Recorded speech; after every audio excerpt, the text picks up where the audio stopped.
शेर खान का फ़ोन बजता है तो फ़ोन उठा लेता है। फ़ोन के उस तरफ से आवाज़ आती है, शेर खान सर, हमने उनके अड्डों का पता लगा लिया है, तो हमें ब्लास्ट कब करना है, दिन में या रात को? सुनकर शेर खान बंदिश की तरफ देखता है। बंदिश शेर खान की तरफ देखकर कहता है, क्या हुआ? शेर खान उसे सब कुछ बता देता है। सब सुनने के बाद बंदिश कहता है, उन्हें कहो रात को ब्लास्ट करें और ऐसा धमाका होना चाहिए कि उस ठाकुर की रूह तक कांप जाए। उसे यह एहसास होना चाहिए कि उसने किससे पंगा लिया है। यह सुनकर शेर खान हाँ कहता है और उस आदमी को सब कुछ समझा देता है। फोन रख देता है। थोड़ी देर बाद दोनों का नाश्ता खत्म हो जाता है तो बंदी शेर खान की तरफ देखकर कहता है, गाड़ी निकालो। तो शेर खान ड्राइवर को गाड़ी निकालने के लिए कहता है। थोड़ी देर बाद उनकी गाड़ी वहां से निकल जाती है और हवाओं से बातें करने लगती है। गाड़ी के अंदर लैपटॉप खोलकर उसमें अपना काम करने लगता है। लेकिन थोड़ी देर बाद उनकी गाड़ी एक रेड सिग्नल पर रुक जाती है तो बंदिश अपने चारों तरफ देखता है और थोड़ी देर चारों तरफ देखता है, क्योंकि वह बहुत समय बाद दिल्ली में आया था, इसलिए वह सारी चीज़ों को ध्यान से देख रहा था। तभी उसकी नज़र पास वाले रोड पर जाती है जो उसके अपोजिट था और वहाँ भी रेड सिग्नल ही हो रखा था। तभी उसकी नज़र स्कूटी पर जाती है और वह ध्यान से उन लड़कियों की तरफ देखने लगता है। पता नहीं क्यों, लेकिन वह ना चाहते हुए भी वहाँ से अपनी नज़रें नहीं हटा पा रहा था। तभी वह देखता है कि वहाँ एक छोटी सी लड़की आती है और स्कूटी के पास आकर फूल लेने के लिए कहती है। तभी वह देखता है कि लड़की उस छोटी लड़की की तरफ देखती है और अपना हेलमेट को निकालने लगती है।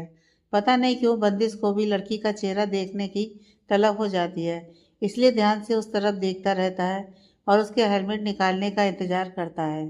थोड़ी देर बाद देखता है कि उस लड़की ने हेलमेट निकाल लिया है तो उसके लंबे खुले बाल एकदम से हवा में लहरा रहे थे, जो कि बहुत सुंदर लग रहे थे और जिनकी लंबाई काफ़ी ज़्यादा थी। देखता है कि वो लड़की धीरे धीरे अपनी गर्दन छोटी बच्ची की तरफ करती है और उससे वह फूलों का गुलदस्ता ले लेती है। जब बंदिश उस लड़की का चेहरा ध्यान से देखता है तो वो एकदम से हैरान हो जाता है, क्योंकि यह कोई और नहीं, यह महक थी। और जब वह उस लड़की का चेहरा देखता है तो वह अपने होश खो बैठता है और वह एकटक उस तरफ देखने लगता है। वो देखता है कि वो लड़की उस छोटी बच्ची को पैसे देती है और वो बच्ची खुश होकर वहां से जाने लगती है। तभी महक उसे आवाज़ लगाती है, रुको बेटा, और उसे अपने पर्स से 2 चॉकलेट निकाल कर देती है। जिन चॉकलेट्स को देखकर वह बच्ची और भी ज़्यादा खुश हो जाती है और महक के गाल पर एक किस कर लेती है। तभी वो देखता है कि उनकी लाइट ग्रीन हो गई है और उनकी स्कूटी वहां से निकलने लगी है। तभी बंदी शेर खान को आवाज़ लगाता है और उसे कहता है, जल्दी से गाड़ी यू टर्न लो। शेर खान को कुछ भी समझ में नहीं आ रहा था, लेकिन फिर भी वह ड्राइवर को गाड़ी को यू टर्न लेने के लिए कहता है। तो ड्राइवर गाड़ी यू टर्न लेने की कोशिश करता है, लेकिन अभी तक उनकी लाइट ग्रीन नहीं हुई थी, इसलिए उनकी गाड़ी ट्रैफिक में फंसी रहती है। ये सब देखते हुए बंदिश अपना हाथ तेज शीशे पर मारता है कि शीशा टूट जाता है। यह देखकर शेर खान को तो कुछ समझ में नहीं आता। फिर वह बंदिश की तरफ देखकर कहता है, क्या हुआ है? तो बंदिश शेर खान की तरफ देखता है तो बंदिश की आंखें बिल्कुल लाल नजर आती हैं और गुस्से से उसका चेहरा भी कठोर हो जाता है। यह सब देखकर शेर खान को समझ नहीं आता कि आखिर यहाँ पर हुआ क्या है। वह हिम्मत करके बंदिश से पूछता है, बॉस क्या हुआ है? तभी बंदिश शेर खान की तरफ देखकर कहता है, जल्दी से यू टर्न लो और स्कूटी का पीछा करो। स्कूटी पर वह लड़की है और आज मुझे वो लड़की हर हाल में चाहिए। तभी शेर खान देखता है कि लाइट ग्रीन हो गई है। जल्दी से ड्राइवर को गाड़ी भगाने के लिए कहता है तो ड्राइवर भी गाड़ी भगा देता है और आगे उन स्कूटियों को देखने लगता है।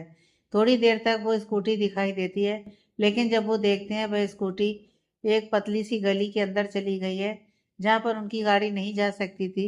यह देखकर बंदिश को बहुत गुस्सा आता है और वह कहता है, कब से मैं इस लड़की को ढूंढ रहा हूँ, कुछ ना कुछ गड़बड़ हो रही है और ये मेरे हाथों से निकल रही है। शेर खान ने सिर्फ स्कूटियों को ही देखा था, लड़कियों की तरफ नहीं देखा था, लेकिन फिर भी वह समझ जाता है कि जरूर स्कूटी पर वही लड़की होगी।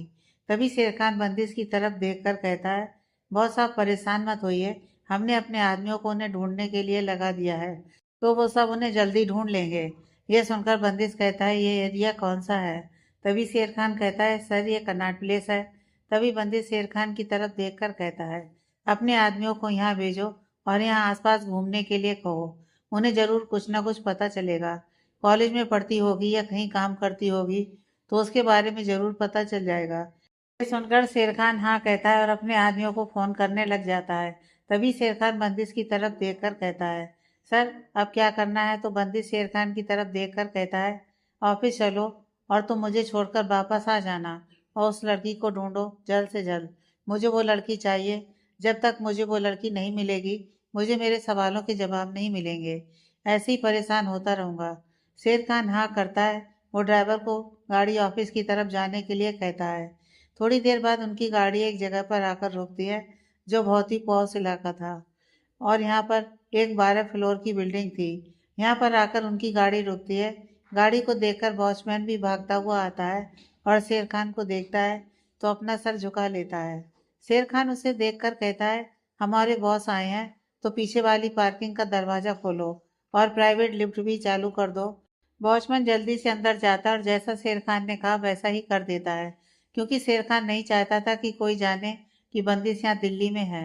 इसे बंदिश की जान को खतरा हो सकता है। पीछे वाली पार्किंग से अंदर लेकर जाता है और प्राइवेट लिफ्ट से ही सीधा ऊपर 12वें फ्लोर का बटन प्रेस करता है और वो सीधे बंदिश के ऑफिस के सामने ही लिफ्ट रुकती है और दरवाज़ा खुलता है। दरवाज़ा खुलते ही उसका केबिन दिखाई देता है।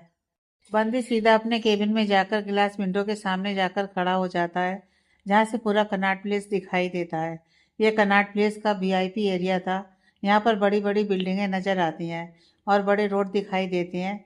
ये सब देखते हुए बंदिश को एहसास होता है कि वह कितने टाइम बाद अपने ऑफिस में आया है। फिर से उसी लड़की का चेहरा याद आता है तो शेर खान की तरफ देखकर कहता है, तुम यहाँ पर सारी फाइल अरेंज करो और सामान अरेंज करो। बाकी तुम जाकर उस लड़की को ढूंढने की कोशिश करो। वो यहाँ कनॉट प्लेस में है तो अब उसे मुझे ढूंढने में ज़्यादा परेशानी नहीं होनी चाहिए। यह सुनकर शेर खान हाँ करता है और बंदिश की ज़रूरत का सारा सामान टेबल पर रखकर वहाँ से निकल जाता है। उसके जाने के बाद वहाँ पर एक प्यून आता है और बंदिश के लिए ब्लैक कॉफ़ी रख कर चला जाता है। बंदिश कॉफ़ी को हाथ में लेकर बाहर की तरफ ही देखता रहता है और अपने दिल पर हाथ रखकर कहता है, ऐसा क्या है तुम में जो मैं समझ नहीं पा रहा हूँ? मैंने कभी तुम्हें नहीं देखा और आज तुम्हारा चेहरा भी अच्छी तरह से नहीं देखा, बस तुम्हारी एक छोटी सी झलक देखी है। इधर महक और उसके दोस्त हॉस्पिटल पहुंच जाते हैं।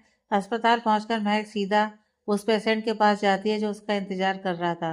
वो थोड़ी सी देर जाकर उसके पास बैठती है और फिर उसके हाथ से खेलती है। फिर वो उससे कहती है कि उन्होंने छुट्टी क्यों नहीं ली। तो पेशेंट कहते हैं, अगर मैं छुट्टी लेकर चला जाता तो मैं तुमसे कैसे मिलता, क्योंकि मेरा बेटा अब हमें अपने साथ कश्मीर लेकर जा रहा है, जहाँ पर उसका बिजनेस है और एक घर है। उसकी पत्नी बच्चे हैं। उनका कहना है वह यहाँ पर बार बार नहीं आ पाएगा, इसलिए अब वह हमें अपने साथ लेकर जा रहा है। यह सुनकर महक खुश होती है और कहती है, अंकल ये तो और भी खुशी की बात है। अब आप दोनों को यहाँ अकेले नहीं रहना पड़ेगा। आप अपने परिवार के साथ खुशी खुशी रह सकते हैं और अपने पोता पोती के साथ खेल सकते हैं। यह सुनकर वो अंकल कहते हैं, हाँ बेटा मैं जानता हूँ ये खुशी की बात है, लेकिन मैं इसलिए तुमसे एक बार मिलना चाहता था कि पता नहीं एक बार मैं यहाँ से चला गया तो कब वापस आऊँगा और फिर तुमसे मिल पाऊँगा। तुम अभी तो मेरी पोती की तरह ही मेरा ख्याल रखती हो, इसलिए मैं तुमसे मिलना चाहता था।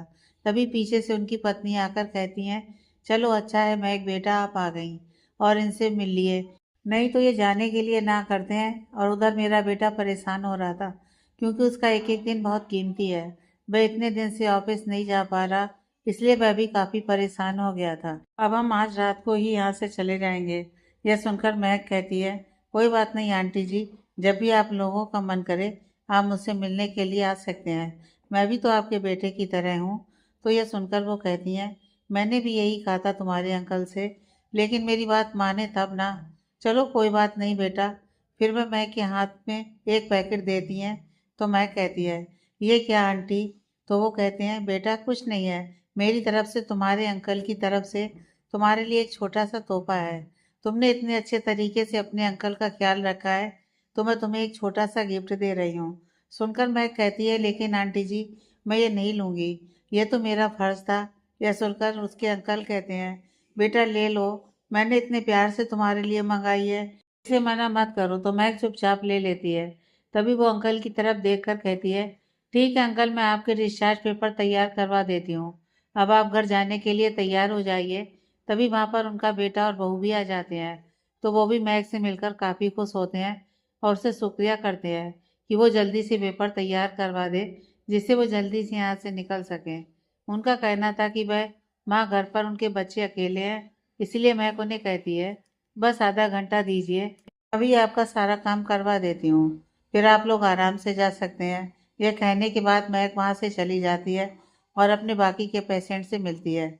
ऐसी माँ धीरे धीरे सारे पेशेंट से मिलती है।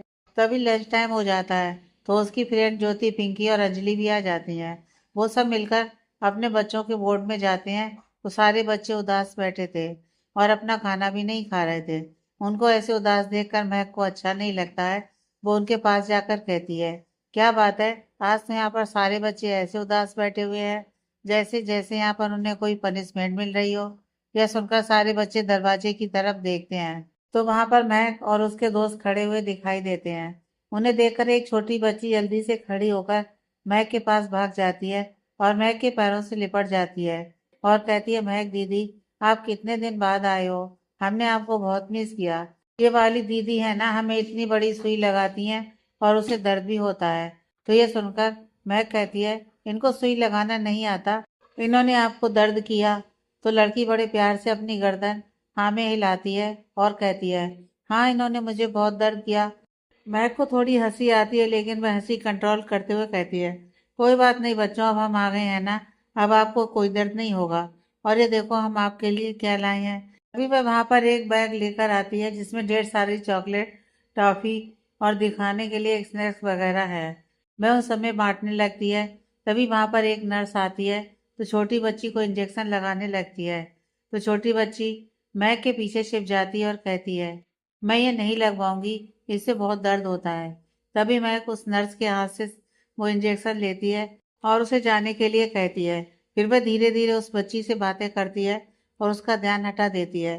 तभी वहां पर आकर अंजलि उस बच्ची को इंजेक्शन लगा देती है जिससे उस बच्ची को पता भी नहीं चलता। तभी महक उस बच्ची से कहती है, ये देखो आपको इंजेक्शन भी लग गया और आपको पता भी नहीं चला। यह सुनकर वह बच्ची महक से कहती है, दीदी आपने ये कब लगाया मुझे, मुझे तो दर्द भी नहीं हुआ। यह सुनकर महक कहती है, इससे दर्द नहीं होता बच्चा, ये तो आपको ठीक करने के लिए लगाया जा रहा है ना। ये जो आपको इतने दिनों से बुखार हो रहा है ना, इसीलिए आपको सुई लगाई जाती है कि आपका बुखार जल्दी से उतर जाए और दोबारा से बुखार ना हो। तभी वह बच्ची अपने पेट की तरफ इशारा करके कहती है, मुझे यहाँ भी दर्द हो रहा है। यह सुनकर महक कहती है, हाँ बच्चा मुझे पता है, जब आप सारी दवाई टाइम से लेंगी और सुई लगवाएंगी तो आपका दर्द गायब हो जाएगा। फिर आप सब बच्चों के साथ स्कूल जाकर उनके साथ खूब एंजॉय करोगे। ये सुनकर वो बच्ची खुश हो जाती है और कहती है, सच्ची दीदी मैं भी स्कूल जाऊंगी, पता है मैं कितने दिन से स्कूल नहीं गई। यह सुनकर महक कहती है, बस बच्चा अब आप बहुत जल्दी ठीक हो जाओगे, फिर आप भी स्कूल जा सकते हो। यह सुनकर बच्ची खुश हो जाती है। तभी ज्योति महक के पास आकर कहती है, महक दीदी चलो अब हम कुछ खा लेते हैं, नहीं तो लंच टाइम खत्म हो जाएगा, फिर हमें ऐसे ही भूखे काम करना पड़ेगा। आप जानते हो ना दादाजी ने आज हमारे लिए कितना काम छोड़ कर रखा है और खुद अभी हॉस्पिटल नहीं आए हैं। तभी महक कहती है, ज्योति मैं किसी जरूरी काम से अपने दोस्त के पास गए हैं, उन्होंने मुझे अभी फोन किया था कि उनके दोस्त की तबीयत खराब हो गई है, इसलिए शायद वे आज नहीं आ पाएंगे, इसलिए हम सब अपना काम करके घर चले जाएं। यह सुनकर ज्योति कहती है, ठीक है दीदी, तो चलिए ना, मुझे बहुत भूख लगी है। ये कहने के बाद वह सब कैंटीन की तरफ जाते हैं और वहां जाकर थोड़ा बहुत कुछ खाकर वापस से अपने काम में लग जाते हैं, क्योंकि सचमुच इतने दिन की छुट्टी लेने की वजह से उनका काम काफी बढ़ गया था। इस चक्कर में उनका पूरा दिन ही बिजी हो जाता है, उनको जरा सा भी टाइम नहीं मिलता हॉस्पिटल में।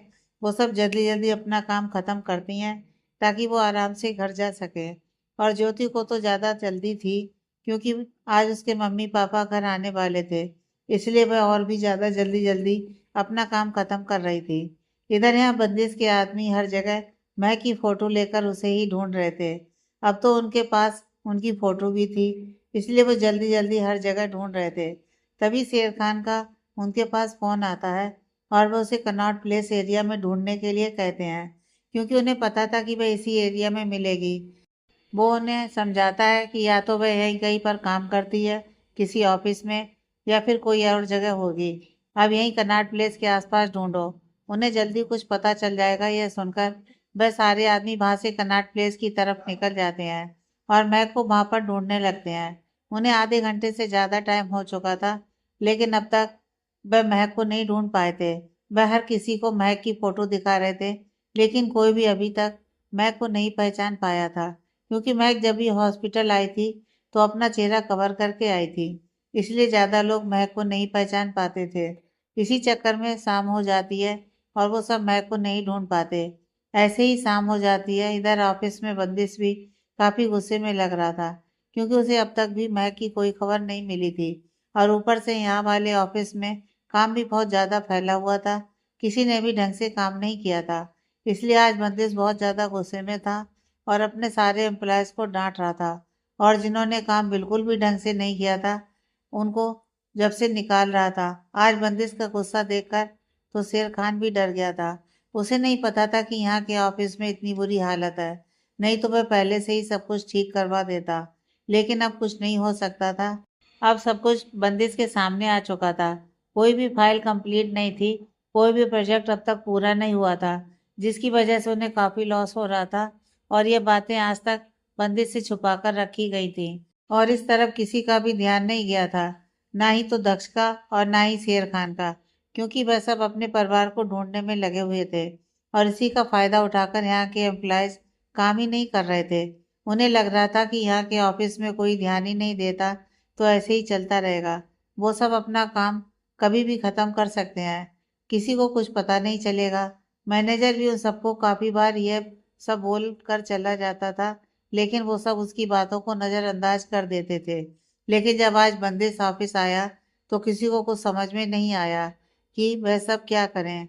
इतनी जल्दी तो कोई भी काम कंप्लीट नहीं हो सकता था, इसीलिए अब काफी ज्यादा डर गए थे सब। उन्हें पता था आज उन सबकी खैर नहीं है, लेकिन उन्हें यह नहीं पता था कि बंदिश सीधा सबको जॉब से निकाल देगा। जिस किसी की भी फाइल अधूरी पड़ी हुई थी वह आज सीधा ऑफिस से बाहर हो गया था। उन्हें इस ऑफिस में रखने से मना कर दिया था, और ऊपर से उनकी सैलरी भी काट दी गई थी, क्योंकि वह इतने दिनों से मुफ्त की सैलरी ले रहे थे। इतने दिनों से यहाँ पर कोई भी काम कंप्लीट नहीं हुआ था।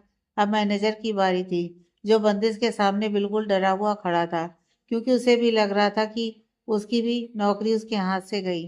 तभी बंदिश उसे एक बार उसकी सफाई देने के लिए बोलता है, तो वह उसे सब कुछ बताता है कि वह हर बार आकर एम्प्लॉय से काम करने के लिए कहता था, उन्हें हर बार फाइल पूरी करने के लिए कहता था, लेकिन कोई भी उसकी बात नहीं मानता था, और यह कहकर उसे वहां से भेज देते थे कि ऑफिस में कोई भी काम संभालने वाला नहीं है। वह तो उन पर अपना रौब झाड़ता रहता है, इसीलिए वह उसे नहीं डरते। जब यहाँ पर ऑफिस में उनके बॉस आ जाएंगे तो वह अपना काम पूरा कर देंगे। यह सुनकर तो बंदिश को और भी ज्यादा गुस्सा आता है, और वो उस मैनेजर से अपनी रूड वॉइस में कहता है, तो तुमने यह सब हमें पहले क्यों नहीं बताया? तुमने किसी को फोन क्यों नहीं किया? यह सुनकर वह मैनेजर अपनी सफाई में कहता है, सर मैंने चिराग सर को इस बारे में बताने की कोशिश की, लेकिन उन्होंने मुझे कहा कि मैं अभी कुछ वक्त के लिए ऑफिस संभालूं। अभी उन सबके पास वक्त नहीं है, वह किसी काम में फंसे हुए हैं। जब उन्हें टाइम मिलेगा तो यहाँ आकर ऑफिस संभाल लेंगे।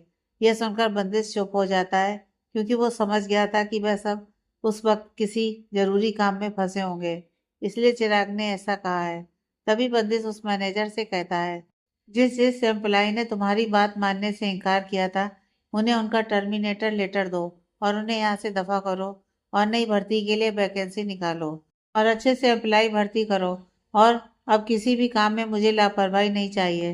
तुम अच्छी तरह से पता है कि मुझे अपने काम में लापरवाही बिल्कुल भी पसंद नहीं है, और तुम्हारी गलती के लिए भी तुम्हारी 3 महीने की आधी आधी सैलरी काटी जाती है, ताकि तुम्हें भी अपनी गलती का एहसास हो और तुम भी आगे से ध्यान रखो तुम्हें एम्प्लाई से कैसे काम करवाना है। अगर तुम्हारा खौफ तुम्हारे एम्प्लाई में है ही नहीं तो तुम्हारा मैनेजर होने का क्या फायदा? अब की बार मुझे तुम्हारी शिकायत मिली तो तुम भी सीधा कंपनी से भाग जाओगे। सुनकर तो मैनेजर पूरी तरह से डर जाता है, और अपनी कांपती हुई आवाज में कहता है, सर आगे से मैं ध्यान रखूंगा और अपनी पूरी कोशिश करूंगा कि कोई एम्प्लॉय काम करने में लापरवाही ना करे। अगर ऐसा किसी ने अब की बार किया तो मैं खुद ही उन्हें उनकी जॉब से बाहर निकाल दूंगा। यह सुनकर बंदिश उसे जाने का इशारा करता है, तो वह बंदिश का इशारा पाकर जल्दी से उसके केबिन से बाहर निकल जाता है। जब वह केबिन से बाहर निकलता है तो शेर खान देखता है उसके हाथ पैर बुरी तरह से कांप रहे थे, तभी शेर खान कहता है, मैंने तुम्हें पहले ही कहा था कि कंपनी को अच्छी तरह से संभालो। जिस दिन बंदिश को पता चल गया, उस दिन तुम्हारी नौकरी भी तुम्हारे हाथों से चली जाएगी। यह सुनकर मैनेजर कहता है, सर मैंने बहुत कोशिश की थी, लेकिन कोई भी मेरी बात सुन नहीं रहा था। आप अच्छी तरह से जानते हैं, एम्प्लाई सारे बहुत पुराने हो चुके हैं और ये अच्छी तरह से जानते थे, जब कोई सीईओ कंपनी में आएगा तो ये अपना काम अच्छी तरह से कर लेंगे।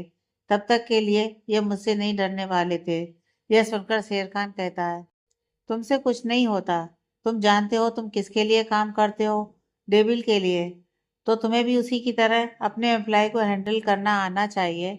अगर तुम ये नहीं कर सकते तो तुम्हारा इस कंपनी में तुम्हारा कोई काम नहीं है। तुम अच्छी तरह से जानते हो बंदिश के काम करने का तरीका क्या है। उसे सीखो और वह अप्लाई करो। उससे आगे कोई भी गलती नहीं होनी चाहिए, नहीं तो मैं भी तुम्हें बंदिश से नहीं बचा पाऊंगा। अब की बार तो सिर्फ उन्होंने 3 महीने की तनख्वाह काटी है, लेकिन अगली बार वह सीधा तुम्हें कंपनी से बाहर कर देगा और मैं भी उसे नहीं रोकूंगा। यह सुनकर वह मैनेजर और भी ज्यादा डर जाता है और कहता है, मैं अच्छी तरह से ध्यान रखूंगा और मैं दोबारा से कुछ दिन की ट्रेनिंग लेना चाहता हूँ। यह सुनकर शेर खान कहता है, ठीक है, रात को यहाँ आ जाना, तुम्हें तुम्हारी ट्रेनिंग मिल जाएगी। मैं अपने एक आदमी को कह दूंगा, वो तुम्हें सब कुछ समझा देगा, तुम्हें कैसे एम्प्लॉय को हैंडल करना है। यह सुनकर मैनेजर हाँ कहता है और वहां से अपने केबिन में चला जाता है।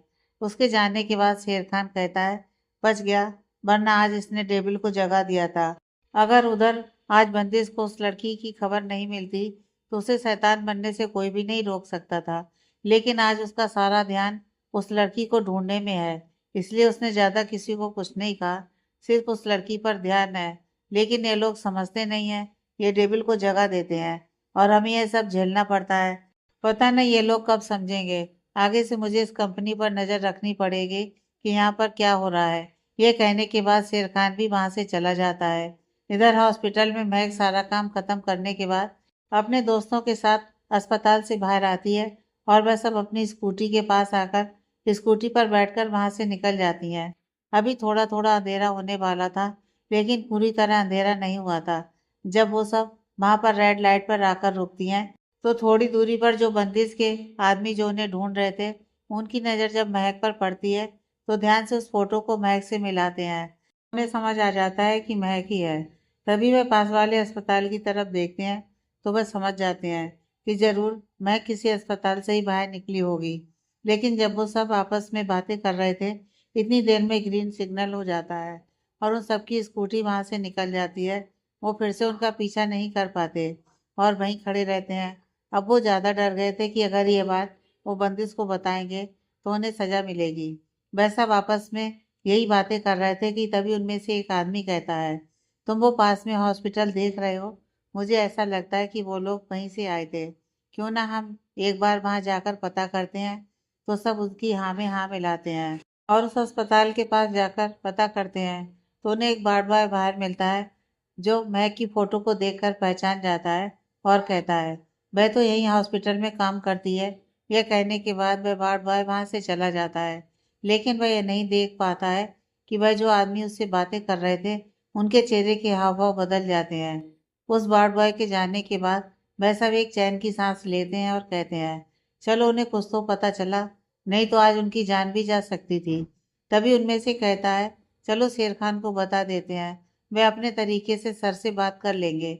ये कहने के बाद वह शेर खान के पास फोन मिलाकर उसे बताते हैं कि उसने उस लड़की को माँ तारा देवी हॉस्पिटल के बाहर देखा था, लेकिन वह उनका पीछा कर पाए उससे पहले ही वह लोग वहां से चली गईं और उन्होंने वहां पर आसपास पूछताछ की तो उन्हें पता चला है कि वह लड़कियां तारा देवी हॉस्पिटल में ही काम करती है। यह सब सुनने के बाद शेर खान भी खुश हो जाता है कि चलो कुछ तो पता चला। अब जब उन्हें इतना पता चल गया कि वह इस हॉस्पिटल में काम करती है, तो अब तो उन्हें आसानी से ढूंढ पाएंगे। यह सुनकर शेर खान उन लोगों से कहता है, ठीक है, अब तुम लोग अपना काम ध्यान से करो। अगर तुम लोगों को उसके बारे में और कुछ पता चलता है तो पता करो, नहीं तो घर आ जाओ। कल दोबारा से बंदिश सर से बात करते हैं, उसके बाद वो जो कहेंगे हम वही करेंगे। यह सुनकर वो लोग भी हाँ करते हैं और फोन रख देते हैं। इधर शेर खान अभी ये सोच रहा था कि वो बंदिश सर के पास जाकर उन्हें सारी बात बताएगा। यही सोचते हुए शेर खान बंदिश के केबिन में चला जाता है और उसे बताता है, सर, उस लड़की के बारे में थोड़ी सी जानकारी मिली है। ये सुनकर बंदिश के हाथ रुक जाते हैं, जो लैपटॉप पर तेजी से चल रहे थे, और वह शेर खान की तरफ देखकर कहता है, क्या पता चला, जल्दी बोलो। तभी शेर खान उसे बताता है, सर, हमारे आदमियों ने उसे एक रेड लाइट सिग्नल पर देखा था। जब वह उसके पास पहुंचे इतनी देर में ग्रीन सिग्नल हो गया, लेकिन जब उन्होंने उस एरिया को देखा तो उन्होंने उस एरिया में जाकर वो फोटो दिखाकर पता किया, तो उन्हें पता चला कि वह लड़की उस तारा देवी हॉस्पिटल में काम करती है। वह एक डॉक्टर है। यह सुनकर बंदिश के चेहरे के हाव भाव बदल जाते हैं, और वह शेर खान की तरफ देखकर कहता है, तुम जाओ उस अस्पताल में और मुझे उसकी सारी डिटेल चाहिए। जो कुछ भी उसके बारे में पता चलता है सब कुछ पता करके आओ। इसके बाद सोचेंगे क्या करना है। यह कहने के बाद बंदिश खड़ा होकर विंडो के पास आ जाता है। विंडो में बने कांच से बाहर शहर को देखने लगता है। इधर शेर खान बंदिश की बात सुनकर कहता है, ठीक है, बस मैं अभी उस अस्पताल में जाकर उनके बारे में पता करने की कोशिश करता हूँ। यह सुनकर बंदिश हाँ कहता है और उसे जाने की इजाज़त दे देता है। शेर खान भी बंदिश की हाँ सुनकर वहां से निकल जाता है। थोड़ी देर बाद शेर खान तारा देवी हॉस्पिटल के सामने खड़ा हुआ था। पहले बस हॉस्पिटल को ध्यान से देखता है, फिर वह अस्पताल के अंदर जाता है। पहले वह पूरे अस्पताल को ध्यान से देखता है, फिर एक रिसेप्शन पर जाकर पता करने के बारे में सोचता है, लेकिन फिर उसे कुछ सोचकर रुक जाता है और कहता है, उसे उस लड़की का नाम भी पता नहीं है। वह अगर ऐसे बिना नाम के रिसेप्शन पर जाएगा तो उसे तुम पर शक हो जाएगा। यही सोचते हुए वह रुक जाता है और अपने मन में सोचता है उसे क्या करना चाहिए। तभी उसकी नज़र सिक्योरिटी गार्ड पर जाती है, तो वह कुछ सोचकर सिक्योरिटी गार्ड के पास जाता है और अपना मोबाइल निकालकर उसमें मैं की फ़ोटो निकाल लेता है और उस फोटो को सिक्योरिटी गार्ड के सामने करके कहता है, सर, मैं यहाँ पर नया हूँ और मेरा एक पेशेंट है जो इन डॉक्टर से इलाज करवाना चाहता है, लेकिन मुझे इनका नाम पता नहीं पता। क्या आप मुझे इनका नाम बता सकते हैं? सिक्योरिटी गार्ड एक बूढ़ा आदमी था जो महक को बहुत पसंद करता था। कहता है, यह हॉस्पिटल भी तो इन्हीं के दादाजी का है। इस अस्पताल के नाम भी उनकी दादी के नाम पर रखा गया है। यह सुनकर शेर खान खुश हो जाता है कि उसे महक के बारे में काफी कुछ पता चल चुका है। तभी वह गार्ड की तरफ देखकर कहता है, क्या डॉक्टर महक इस वक्त यहाँ अस्पताल में होंगी? यह सुनकर गार्ड कहता है, नहीं सर, उनकी ड्यूटी सुबह 8 बजे से शाम 5 बजे तक होती है। अब वह अपने घर चली गई हैं। अब तो वह कल सुबह ही आएंगी। यह सुनकर शेर खान कहता है, ठीक है, तो कल मैं अपने पेशेंट को लेकर यहाँ आ जाऊंगा। अभी मैं चलता हूँ। ये कहने के बाद शेर खान वहां से बाहर चला जाता है और दोबारा से पीछे मुड़कर उस अस्पताल को देखता है और कहता है, मुझे तो बिना मेहनत के ही काफी कुछ पता चल गया है। चलो, अच्छी बात है, किसी को कोई नुकसान भी नहीं पहुंचाना पड़ा और मेरा काम भी हो गया। ये सोचते हुए वह अपनी गाड़ी में जाकर बैठ जाता है और ड्राइवर को गाड़ी सीधा ऑफिस ले जाने के लिए कहता है। थोड़ी देर बाद शेर खान की गाड़ी ऑफिस के बाहर आकर रुकती है और वह सीधा बंदिश के ऑफिस में जाने के लिए लिफ्ट में चला जाता है। शेर खान 18 फ्लोर का बटन प्रेस करता है और थोड़ी देर बाद वह सीधा 18 फ्लोर पर होता है। वह बंदिश के केबिन के बाहर जाकर उसके दरवाजे पर नॉक करता है, तो बंदिश उसे अंदर आने के लिए कहता है और शेर खान की तरफ देखकर कहता है, तुम तो बड़ी जल्दी आ गए, क्या पता चला उसके बारे में? यह सुनकर शेर खान बंदिश की तरफ देखता है और कहता है, बॉस, मुझे काफी कुछ पता चल चुका है। वह तारा देवी हॉस्पिटल उन्हीं का है। यह सुनकर बंदिश कहता है, पहले लड़की के बारे में बताओ। तो यह सुनकर शेर खान कहता है, सर, उसका नाम महक है और वह एक डॉक्टर है और वह हॉस्पिटल उसके दादाजी का है और उस अस्पताल का नाम तारा देवी उसकी दादी के नाम पर है और महक उस अस्पताल में ही काम करती है और वह सुबह 8 बजे से शाम को 5 बजे तक उस अस्पताल में रहती है। और मुझे यह भी पता चला है कि वह काफी अच्छी और सुलझी हुई है और वो जिसकी जिंदगी में भी शामिल होती है उसमें खुशियां बिखेर देती है। उसका प्रभाव बहुत ही अच्छा है। ये सारी बातें तो मुझे वहाँ के गार्ड से पता चल गई, क्योंकि उसका कहना था, मैं जब भी अस्पताल में आती है, महक के आने पर हॉस्पिटल का हर कोना उसकी खुशबू से ही महक जाता है। बंदिश जब ये सब सुन रहा था तो उसका दिल धक धक करने लगता है। उसे समझ में नहीं आता कि आखिर उस लड़की का नाम सुनने से ही उसके दिल की धड़कन इतनी तेज क्यों बढ़ चुकी है। मैं तो कभी उस लड़की से मिला भी नहीं है। तभी बंदिश कहता है, ठीक है, कल हॉस्पिटल चलने की तैयारी करो। अब मुझे और देर नहीं करनी है। मुझे उस लड़की से हर हाल में मिलना है और ये जानना है कि आखिर मैं उसे कैसे जानता हूँ। ये सुनकर बंदिश खामोश हो जाता है और एक सिगरेट निकाल कर पीने लगता है। शेर खान भी उसकी बातें सुनकर चुपचाप खड़ा हो जाता है और कहता है, सर काफ़ी लेट हो गया है, अब हमें घर चलना चाहिए। यह सुनकर बंदिश कहता है, ठीक है गाड़ी निकलवाओ, हम अभी फार्म हाउस जाएंगे।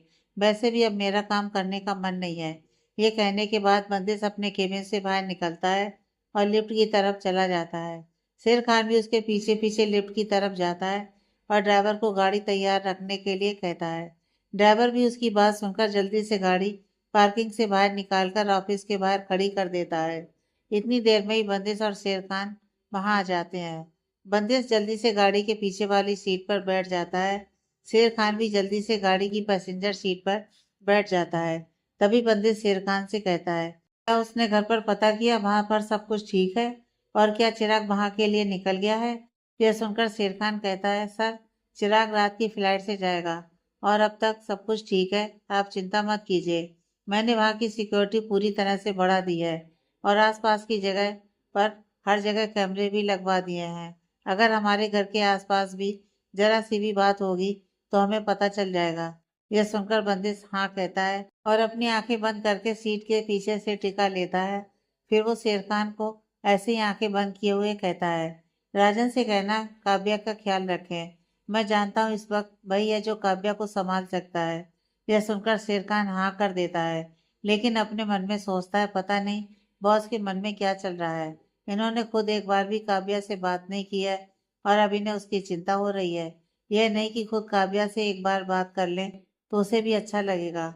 वो तो अब तक यही सोच रही है कि बॉस उससे नाराज है या उसकी उस बच्ची को साथ लाने की वजह से उससे बात नहीं कर रहे हैं। लेकिन इसमें काव्या की तो कोई भी गलती नहीं है। भले ही उस इंसान ने काव्या के साथ कुछ भी किया हो, लेकिन काव्या ने उस बच्ची को जन्म दिया है तो वह उस बच्ची को अपने आप से अलग नहीं कर सकती है। ये बातें सर को समझनी होगी। यही सब बातें शेर खान अपने मन में सोच रहा था, तभी उस ड्राइवर की आवाज आती है जो कह रहा था, सर फार्म हाउस आ चुका है। यह सुनकर शेर खान अपनी सोच से बाहर आता है और अपने आसपास देखता है तो सचमुच फार्म हाउस पहुंच चुका था। फिर वह बंदिश की तरफ देखता है तो बंदिश ने भी अपनी आंखें बंद की हुई थी। वह जल्दी से गाड़ी से बाहर उतरता है और बंदिश के साइड का दरवाजा खोलकर बंदिश को गाड़ी से बाहर आने के लिए कहता है। तो बंदिश भी जल्दी से गाड़ी से बाहर आता है और सीधा फार्म हाउस के अंदर चला जाता है और सीधा अपने रूम में जाकर बाथरूम में जाकर शावर के नीचे जाकर खड़ा हो जाता है और अपनी आंखें बंद कर लेता है। आंखें बंद करते ही उसे महक का चेहरा नजर आने लगता है।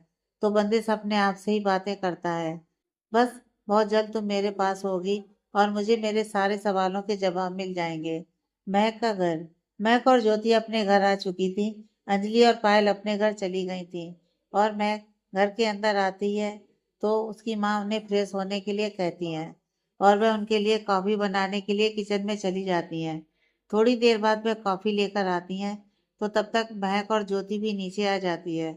वह दोनों नीचे आकर अपने कॉफ़ी लेकर अपने सोफे पर बैठ जाती हैं और महक अपनी माँ की तरफ देखकर कहती है, माँ अब तक चाचा और चाची जी नहीं आई हैं। तो उनकी माँ कहती है, बेटा उनकी फ्लाइट डिले हो गई है, तुम लोग परेशान मत हो, उन्होंने कहा है वो आज जरूर आएंगे। उन्हें कोई भी फ्लाइट जो उन्हें पहले मिलती है वो उसी में आ जाएंगे। यह सुनकर महक खुश हो जाती है और वो अपनी माँ से पूछती है, माँ हमारे पड़ोस वाले वो दादा और दादी जी क्या अब तक वापस नहीं आए हैं? तो ये सुनकर उसकी माँ महक की तरफ देखकर कहती है, बेटा तुम अच्छी तरह से जानती हो कुछ टाइम पहले उनके एक पोते की मौत हो गई थी। उसके बाद वह लोग इस घर में बहुत कम आते हैं क्योंकि इस घर में आने के बाद उनको उसकी याद आती है। यह सुनकर महक को भी उसकी याद आने लगती है। तो महक कहती है, माँ ये तो सच है, मैं भी जब उस घर की तरफ देखती हूँ तो दादा दादी के साथ मुझे भी उसकी बहुत याद आती है।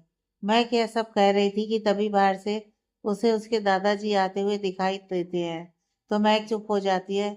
उसे चुप देखकर उसकी माँ उसकी तरफ देखती है तो महक उसे बाहर की तरफ देखती दिखाई देती है।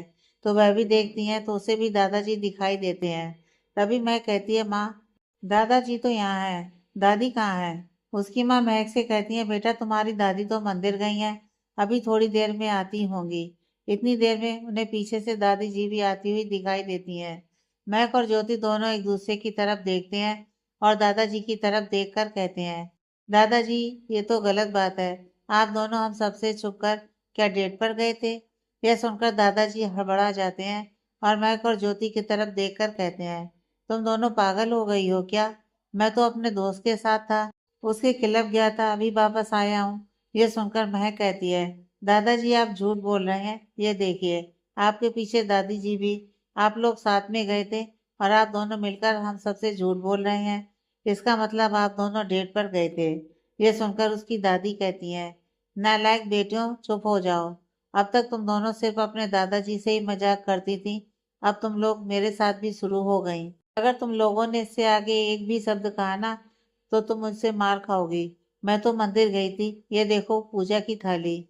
जब देखो जब दोनों बकवास करती रहती हैं।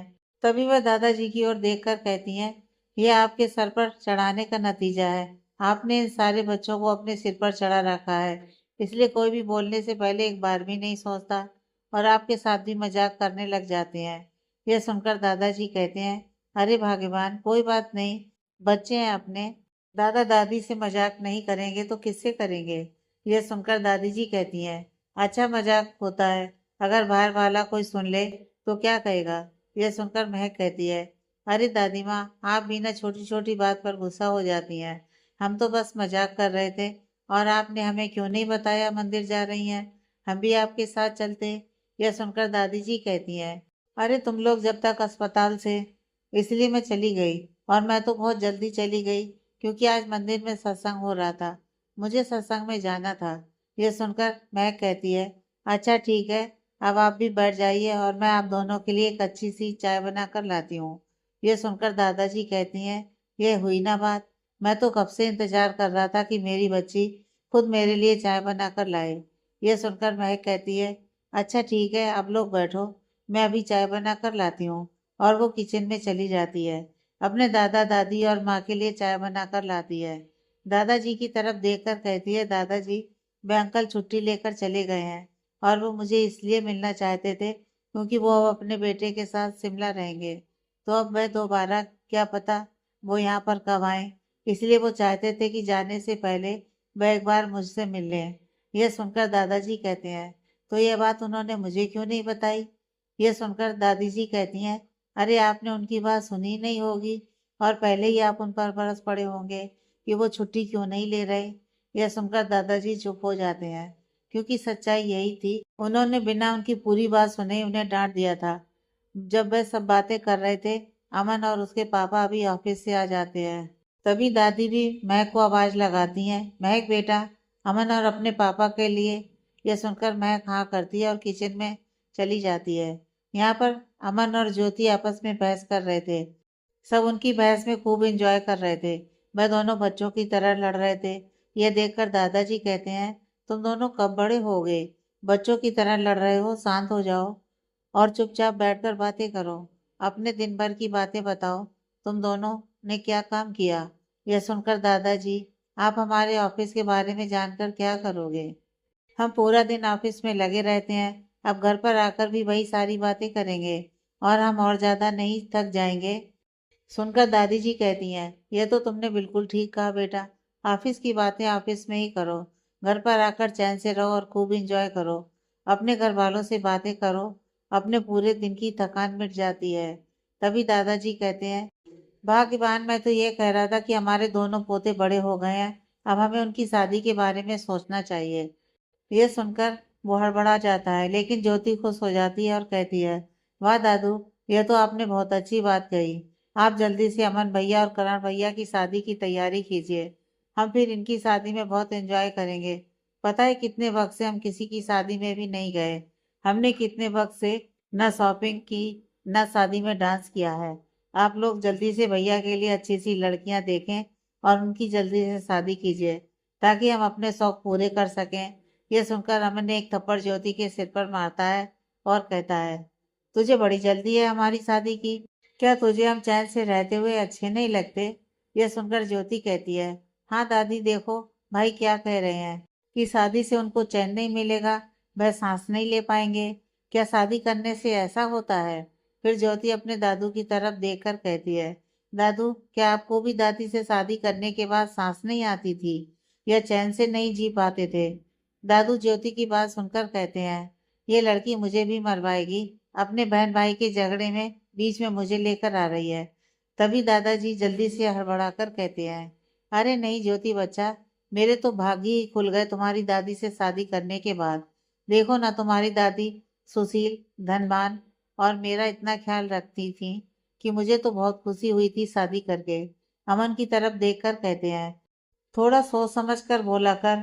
तू क्या बोलता है, जिंदगी भर तो ऐसे रहने से रहे, एक दिन तो तुझे शादी करनी है, तो चुप नहीं रह सकता। अगर तूने अपने लिए लड़की पसंद कर रखी है तो हमें बता दे, नहीं तो हम तेरे लिए एक लड़की पसंद करके तुझे उससे मिलवा देंगे, फिर तुम उससे शादी कर लेना। यह सुनकर अमन कहता है, दादाजी अभी इतनी जल्दी क्या है, पहले करण की शादी, करण मुझसे बड़ा है। यह सुनकर सब अमन की हाँ में हाँ मिलाते हैं और कहते हैं, हाँ ये बात तो सही है, करण अमन से बड़ा है, इसलिए पहले करण की शादी होगी। दोनों के लिए देखो, फिर दोनों की शादी एक साथ ही करवा देंगे। वह सब बातें कर ही रहे थे कि तभी महक किचन से सबके लिए चाय कॉफी लेकर आ जाती है। वही अमन के पास बैठकर कहती है, क्या बात है भाई, आपकी सोच में खोए हुए हो। ये ज्योति भी सुन लेती है। फिर ज्योति सारी बातें बताती है तो महक भी सोच में पड़ जाती है और वो अमन की तरफ देखती है और अपने मन में सोचती है, क्या भाई कभी अपने और अंजलि के बारे में किसी को बता पाएंगे। ये सब सोचते हुए महक ध्यान से अमन को देखती है, फिर हल्का सा हाथ अमन के हाथ पर मारकर कहती है, भाई डिनर करने के बाद आप छत पर आ जाना, मुझे आपसे जरूरी बात करनी है। यह बात सुनकर अमन भी सोच में पड़ जाता है। वो महक की तरफ देखकर सोचता है कि महक को मेरे और अंजलि के बारे में पता तो नहीं है, और कहता है, नहीं ऐसा नहीं हो सकता। अगर ऐसा होता तो महक पहले ही मुझसे सवाल कर चुकी होती, जरूर कुछ और बात होगी। तभी उन्हें महक ने कहा है, माँ ने कहा, चलो अब सब जाओ, फ्रेश होकर थोड़ी देर में आ जाना, तब तक मैं डिनर तैयार करवा देती हूँ। और क्या पता तब तक करण और तुम्हारे चाचा चाची भी आ जाएंगे। सुनकर सब अपने कमरे में फ्रेश होने के लिए चले जाते हैं, क्योंकि सब सीधा ऑफिस आने के बाद नीचे ही बैठ गए थे। कोई भी फ्रेश होने के लिए अपने रूम में नहीं गया था। यही सब सोचकर सब अपने अपने कमरे में चले जाते हैं। महक अपने कमरे में जाते हुए यही सोच रही थी कि उसे आज अमन से बात करनी होगी कि वह अंजलि के बारे में घर पर सबको बता दे, कहीं देर ना हो जाए और घर वाले उसके लिए कोई और अच्छी लड़की पसंद कर लें, फिर प्रॉब्लम हो जाएगी। यही सब सोचते हुए महक अपने कमरे की तरफ चली जाती है। तभी वह बालकनी में खड़ी होकर सामने वाले घर को ध्यान से देखती रहती है और फिर उस घर की तरफ ही देखते हुए कहती है, मैं तुम्हें मिस करती हूँ। मुझे नहीं पता था कि तुम्हारे साथ ऐसा कुछ हो जाएगा। अगर मुझे ऐसा पता होता तो मैं तुम्हें कभी भी यहाँ से नहीं जाने देती। तुम्हारे जाने के बाद दादा दादी जी ने भी यहाँ पर आना छोड़ दिया है। I miss you so much. मैं जानती हूँ कभी भी वापस नहीं आ सकते, लेकिन फिर भी मैं तुम्हें बहुत मिस करती हूँ। फिर महक अपनी पुरानी यादों में चली जाती है। Farm house. इधर फार्म हाउस में बंदिश ऑफिस से आने के बाद अपने रूम में ही बैठा हुआ था और फ्रेश होने के बाद ड्रिंक कर रहा था और एक हाथ में सिगरेट लेकर सिगरेट के लंबे लंबे कस ले रहा था।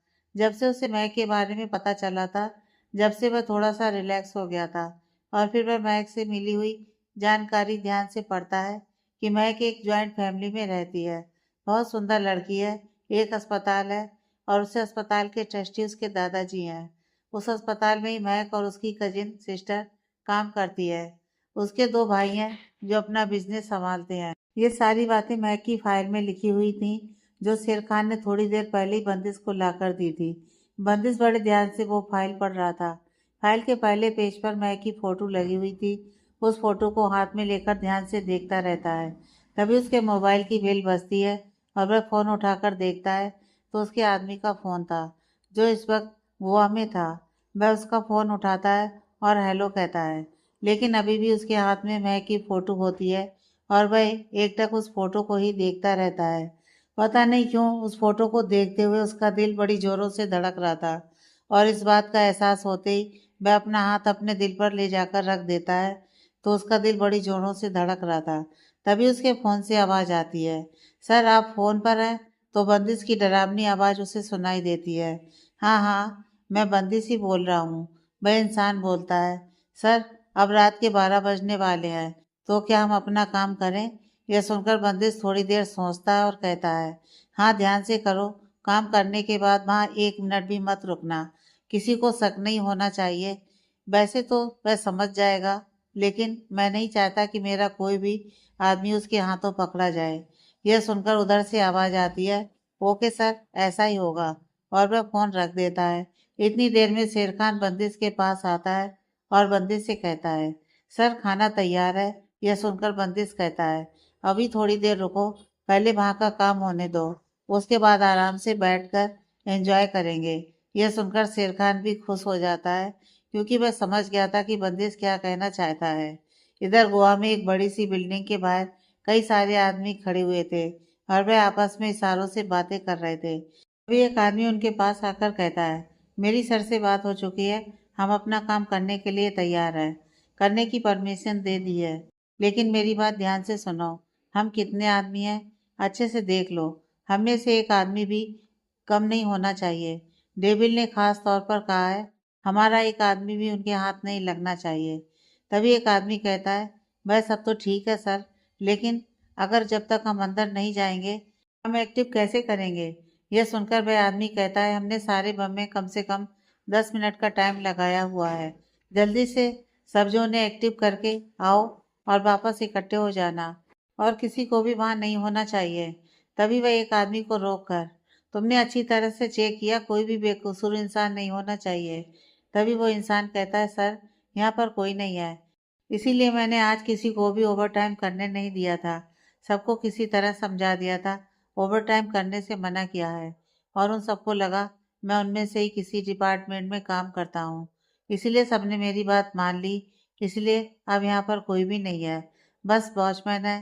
फिर वो एक दूसरे आदमी को इशारा करता है, इनमें से जो आदमी भी उसी की तरह कमीना है, उसे यहीं छोड़कर, जो तुम्हें लगता है कि वो ठीक है, यहाँ के लीगल कामों के बारे में कुछ नहीं पता उन्हें, उन्हें यहाँ से दूर हटाना होगा।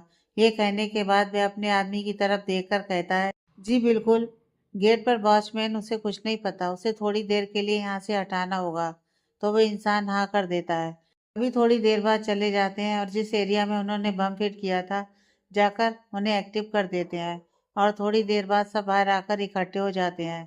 तभी वह वापस में चेक करते हैं, सब आ गए तो उनमें से एक कहता है, अभी एक रह गया है जो नीचे बेसमेंट में गया था। तभी उनमें से कहता है, फ़ोन करके पता करो। तभी वह अपना फ़ोन निकाल कर उसे फ़ोन करने लगता है। वो इंसान उनके पास ही आ रहा था। फिर वो उसे कहते हैं, तुमने इतनी देर कहाँ लगा दी। तो वो कहता है, किसी को मुझ पर शक हो गया था, मुश्किल से पीछा छुड़ा कर आया हूँ। यह सुनकर वह सब एक दूसरे की तरफ देखते हैं। तो जो उनका लीडर था वो उन्हें कहता है, अगर तुम पर किसी को शक हो गया था तो जल्दी उससे पहले कोई हमें यहाँ देख ले। तभी वह सब वहाँ से थोड़ी दूरी पर जाकर एक झाड़ी में छिप जाते हैं। तभी उनमें से एक, उनका लीडर, कहता है, जल्दी से गाड़ी में बैठो, रिमोट का बटन दबा देता हूँ। जल्दी से जाकर अपनी गाड़ियों में बैठ जाते हैं। गाड़ियों में बैठने के बाद ही उनका लीडर रिमोट का बटन दबा देता है। रिमोट का बटन दबाते ही वहां पर धीरे धीरे ब्लास्ट होने शुरू हो जाते हैं और वो बिल्डिंग नीचे गिरने लगती है।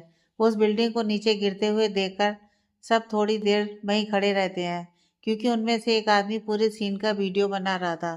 थोड़ी देर बाद वह लीडर वह वीडियो बंदिश को फ़ोन पर भेज देता है।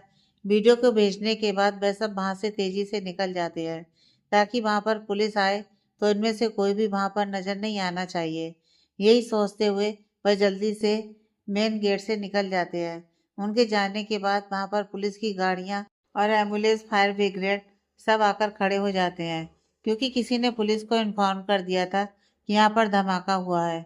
इधर बंदिश अपना फ़ोन पर सारी वीडियो बड़े ध्यान से देख रहा था, जिनमें वह बिल्डिंग एक एक करके नीचे गिरती हुई दिखाई देती है। उन बिल्डिंग को ऐसे ढेर में नीचे गिरते देखकर बंदिश के चेहरे पर एक खतरनाक स्माइल आती है और वो कहता है, अब तक तुमने सिर्फ बंदिश का अवतार देखा था, तुम्हारी मुलाकात डेविल से होगी, जो किसी के आगे नहीं झुकता और अपने दोस्त दुश्मनों को अच्छा सबक सिखाता है। उन्हें भी तो पता चलना चाहिए कि डेविल से पंगा लेने का नतीजा क्या होता है। 2 साल पहले जो मेरे साथ हुआ था, मैं उसका बदला एक एक करके लूंगा। अब तक मैं शांत बैठा था क्योंकि मेरे अपने मुझे नहीं मिले थे। मुझे मेरा परिवार वापस मिल चुका है, तो अब उन्हें उनके कर्मों की सजा मिलकर रहेगी। शेर खान भी पास में खड़ा होकर यह सब देख रहा था और सुन रहा था। वह भी बंदिश के दर्द को अच्छी तरह समझ रहा था और वह यह भी जानता था कि यह सब कर रहा है, यह सब करने के लिए उसे मजबूर किया गया है। और अब बंदिश जब अपने डेविल रूप में आ चुका है, तो अब उसे कोई नहीं रोक सकता। सच्चाई तो यही है कि उसे कोई रोकना भी नहीं चाहता था। सब जानते थे कि बंदिश कर रहा है वह सब सही है। और ये सब देखने के बाद बंदिश एक और ड्रिंक करता है और एक सिगरेट निकालकर अपने होठों में दबा लेता है। थोड़ी देर शेर खान बंदिश से खाना खाने के लिए कहता है तो बंदिश उठकर उसके साथ नीचे आ जाता है और थोड़ा खाना खाकर वापस जाकर लैपटॉप पर कुछ काम करने लगता है। तभी उसके रूम में शेर खान आता है, जल्दी से उसे सुबह उस अस्पताल में चलने के लिए ही कहता है। यह सुनकर शेर खान कुछ नहीं बोल पाता, क्योंकि वो जानता था कि उसकी एक भी नहीं सुनेगा और वो उस लड़की को ढूंढने के लिए अपने आप जाएगा। यह सब कहने के बाद बंदिश नीचे आता है और डिनर करके वापस अपने रूम में चला जाता है। अपने उन आदमियों से बात करने लगता है जिन्होंने वो ब्लास्ट किया था। वह उनसे पूरी एक एक डिटेल लेता है और उनसे यह भी पता करता है कि उस बिल्डिंग में क्या क्या इलीगल काम हो रहे थे। उसके आदमी उसे सब कुछ बताते हैं कि उसमें ड्रग्स सप्लाई हो रही थी और हथियारों का भी गोदाम था जिसमें हथियार भरे हुए थे। तभी बंदिश कहता है, तो क्या तुमने सब कुछ जला दिया? तभी उनमें से एक आदमी कहता है, डेविल, हमने हथियारों को दूसरी जगह शिफ्ट कर दिया है। यह सुनकर डेविल टेढ़ा मुस्कुराता है और कहता है, मुझे तुमसे यही उम्मीद थी, इसलिए मैंने तुम्हें भेजा था कि तुम अपने आप को वहाँ सब कुछ संभाल लोगे। बंदिश शेर खान को अपने पास बुलाता है और उससे कहता है, मुंबई में पता करो उस राघव ठाकुर के कितने ठिकाने हैं और किस जगह पर क्या क्या काम होते हैं और कितने क्लब हैं। मुझे उसकी हर एक प्रॉपर्टी की इंफॉर्मेशन चाहिए और यह भी बताओ कि कौन सी जगह पर इलीगल काम होते हैं। शेर खान ये सुनकर कहता है, ठीक है बॉस, मैं अभी अपने आदमियों को मुंबई के काम पर लगा देता हूँ। यह सुनकर बंदिश कहता है, हाँ, ऐसे इंसान को ही काम कहना जिस पर तुम आंख बंद करके भरोसा कर सकते हो। लेकिन अच्छी तरह जानते हो हम किसी पर कितना भी भरोसा क्यों ना करें, फिर भी उस पर नज़र रखना बहुत ज़रूरी होता है। यह सुनकर शेर खान हाँ कह देता है और वहाँ से बाहर चला जाता है और कुछ आदमियों को काम पर लगा देता है। मुंबई में भी सब अपना डिनर कर रहे थे। डिनर करने के बाद चिराग तैयार होने चला जाता है, क्योंकि उसे थोड़ी देर में ही यहाँ से निकलना था। तभी उसके कमरे में दक्ष आता है और उसे वह फाइल दे देता है और चिराग को देखकर कहता है, यह लो फाइल, इसमें वहाँ की एक एक डिटेल है और जो आदमी भाई को डबल क्रॉस कर रहा है उसकी भी पूरी इंफॉर्मेशन है इसमें। यह सुनकर चिराग उस फाइल को लेता है और उसको खोलकर देखता है। उस फाइल को खोलकर देखने से ही सब कुछ समझ जाता है। तभी वह दक्ष की तरफ देखकर कहता है, तुम्हारी बंदिश से बात हुई है? तभी दक्ष कहता है, नहीं, उन्होंने कहा था कि जब तुम वहां जाओगे तो तुम्हें जेम्स वहां सब कुछ समझा देगा। और हाँ, एक बात और, उनको पता चल जाएगा कि तुम वहां अकेले जाओगे, तो इसलिए अपनी सेफ्टी का ख्याल रखना, किसी को भी अपने करीब मत आने देना, क्योंकि अब हमें किसी पर भी भरोसा नहीं है। जिसे भाई ने वहाँ का बिजनेस संभालने के लिए दिया था वो हमारी पीठ पर छुरा घोंप रहा है। अगर जेम्स से सारी जानकारी हमें नहीं देता तो हमें तो कुछ भी पता नहीं चलता। लियोन हमारी कंपनी में रहकर ही हमारे साथ गद्दारी कर रहा है। उसने हमारा करोड़ों का नुकसान करवाया है। उसने सारे हथियार चोरी किए हैं। तुम्हें सबसे पहले वहां जाकर ये पता लगाने हैं हथियारों की स्मगलिंग किसके साथ की है।